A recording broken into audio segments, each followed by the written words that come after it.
Philly bulked up on defense at the trade deadline. That defense was called upon late last week in Buffalo. Miserable weather here. Eagles led 13-0 at the start of the fourth quarter, but then completed as many passes after halftime as I did. They won thanks to a Bills blocked extra point and a failed two-point conversion in the final seconds. First half for Philly offensively was fine. I mean, not great, but 4.8 yards per play in sleet. Had us in the first half, not going to lie. Second half, Philly ran 18 plays, their fewest in a second half under Nick Sirianni. They had 16 total yards, none via the pass. Jalen Hurts 0 for 7 after halftime and no drops either after halftime, so you can't pin that lack of production on wide receivers. Yet Philly still won, Marcus. Philly is going to be the 2 or the 3 seed. They're either going to host Green Bay or San Francisco, maybe LA in the wild card in less than 2 weeks. What concerns you most watching this offense on Sunday? Yeah, the question comes, and, Dan and Mina has heard this for 5 years. Why can't Philly run the football? I mean, you start the second half off, and I'm not even talking about the amount of carries like I do usually. The first 2 runs in the second half of this game, you go for 5 yards and you have a 10-yard run by Saquon Barkley, and everything else is a no-go. And just trying to understand, is it not enough threat from the passing games? Are teams starting to not respect that part of what Philly is doing? Or is it a schematic thing in the run game as far as getting on edges, bringing in extra bodies, trying to figure out how to continue to manufacture yards? This offense is not going to be explosive consistently. We have a whole year sample size of what this offense is. They become explosive when individuals make plays and make extraordinary plays. But as far as scheme and just being able to methodically move the ball down the field and continue to get chunk plays, you just don't see that happen for the Philadelphia Eagles. But the amount of carries obviously is an issue. But you start the second half off with a 5-yard gain and a 10-yard gain, and then it's like -1, 2, 3 yards, 1 yard. So that is an issue that they're going to have to deal with as the playoffs come, because a one-sided offense in Philadelphia at times when we've seen this passing game be anemic is not going to help them get anywhere they're trying to go at the end of the year. I think the mindset that Philly has to take into the playoffs is not we run the ball to set up the play-action pass, but that the play-action pass sets up the run. And it felt like in the second half too often. So, look, I understand they have to get under center, condensed formations. They want to play action out of that. They need to do both of those things to make it believable. But when Buffalo was selling out to stop the run and they were going run, pass, they're going to lose because they don't. Big part of the reason why they don't run the ball well is they're not winning up front, especially in those condensed look with the tight ends. They're not winning those as blockers. So for me, you have to acknowledge that, and you have to lean heavily on the play action on early downs. And then when defenses are fearing it, you could run the ball.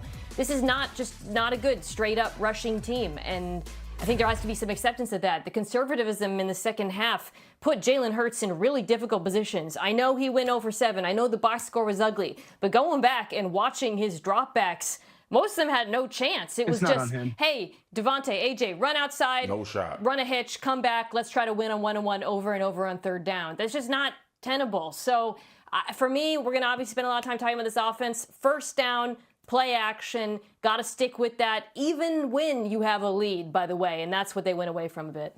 Yeah, it was 0 for 7 in the second half, Mina, but 3 throwaways. They get an exotic pressure, and Jalen Hurts just got to get out of dodge and throw it to Big Dom. Dan, Sunday, what did you see? I saw Phil a lot what they were kind of referencing, and kind of the one drive was pass. The next 2 drives are run, pass. Here's my question, and this is one, they're conservative. They're not going to stop being conservative because of their defense. Okay? Let's look at this long haul for this season. And Mina, I'll ask you this question. I actually want you to answer it, MK. Who in the NFC in the playoffs right now from an offense do you think can have its way, can have some success over 4 quarters against Philadelphia's defense? I don't think anyone is going to dominate them, but I think a really great rushing team like Chicago, and I think San Francisco's running the ball better, could run on them. Okay, so we're talking about 2 teams. I would put the Rams in there as well, but no team is going to go LA too. Put 28, unlikely, I would say LA as well. Right? So this defense is great in Philadelphia. the worst thing that they can do offensively in Philly to that defense is to get overly aggressive, to throw the ball to the other team. I understand a little bit more creative, a little bit more mix, a little bit more rhythm. Yes. But the right thing in Philly is to play to the strength of the defense right now. And that the number one thing is not put them in bad situations and force San Francisco's offense to be great against it or LA's offense to be great against it. And if that's the case, then maybe those stylistically change a little bit over the course of the game. I just think, guys, this defense is playing at such a high level. You don't have to be overly aggressive from an offensive thought process. Yeah, and I know the weather was terrible, and Josh Allen may have had some limited mobility with his foot, but they 35 pass attempts against them. They kept Allen in the pocket for all of them, and 2 times Allen scrambled.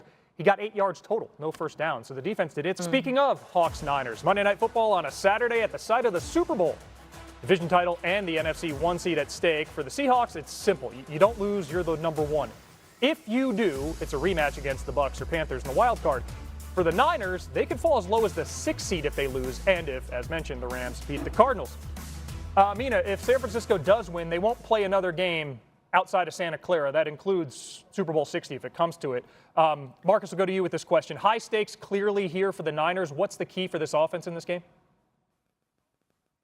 Yeah, to make sure you keep Brock Purdy clean. I think Seattle and Mike McDonald, one of the best defensive coordinators, head coaches in this league. He now has seen 2 weeks in a row where Brock Purdy has been devastating people with extending plays and using his legs to continue this offense going forward. And the Seattle Seahawks have the team speed. They got the guys up front that can win one-on-ones. And I'm very interested, defense plan. Are you going to do a 4-man rush and try to bottle him up and keep him in the pocket? Although Brock Purdy has been phenomenal at his anticipation and ball placement, we've seen him at times have some turnovers issues. He had a pick 6 in the game against Chicago.